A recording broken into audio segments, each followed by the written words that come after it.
Mida sa saad siis, kui sa tuled meie kooli meditsiinisuunda? Esimene ja vaieldamatult kõige olulisem asi. Sa saad väga tugeva põhja üldainetes. Bioloogia, keemia, matemaatika, keeled. Ehk et peale selle suuna lõpetamist tegelikult sa saaksid jätkata kus iganes, kus sa vähegi soovid. Aga loomulikult meditsiinisuuna eripära on see, et sa saad siit väga palju spetsiifilisi kursusi, mis võiksid sulle anda aimu sellest, kas sa päriselt ikkagi tahad selle valdkonnaga tegeleda. No näiteks, mis sa saad?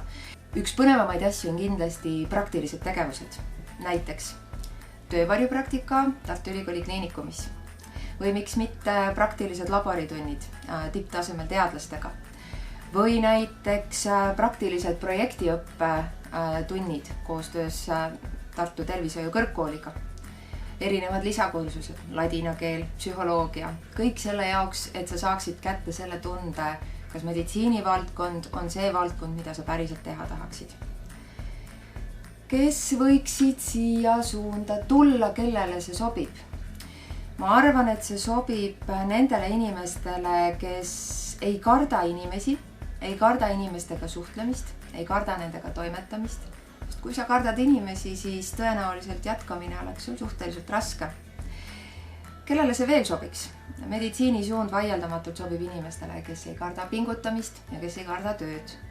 Vahel on praktikapäevad pikad, ained keerulised ja seetõttu pingutamist tuleb ette. Aga sealjuures meditsiinisuund sobib inimestele, kes ei karda vigu teha. Kui sa ei karda vigu teha, siis sa ei karda riskida. Ja kui sa ei karda riskida, siis tõenäoliselt sa oled valmis endale seadma kõrgemaid eesmärke ja nende nimel ka pingutama. Ja siis on tõenäosus, et sa oma unistustele järjest lähemale jõuad. Kellele veel sobib meditsiinisuund? Nendele, kellel naljasoon ei ole umbes. Sest et koos mõnusa huumoriga kõik ka kergemad ja raskemad ülesanded on palju kergemini tehtavad ja õpiaeg saab vaieldamatult väga mõnus olema. Seega, kui see kõik käib sinu moodi, kui see kõik on sulle huvipakkuv, siis oled teretulnud.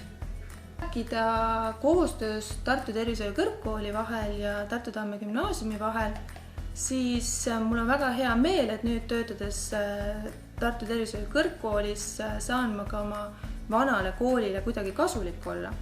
Oleme viimastel aastatel korraldanud meditsiiniklassile praktikaid, mis siis toimuvad juunikuus ja oleme teinud erinevaid tegevusi. Et Tamme gümnaasiumi õpilastel on võimalik siis Tartu Tervishoiu kõrgkoolis tutvuda laboriga, teha vereanalüüse ja kuulata erinevaid loenguid tervislikust eluviisist ja nii edasi.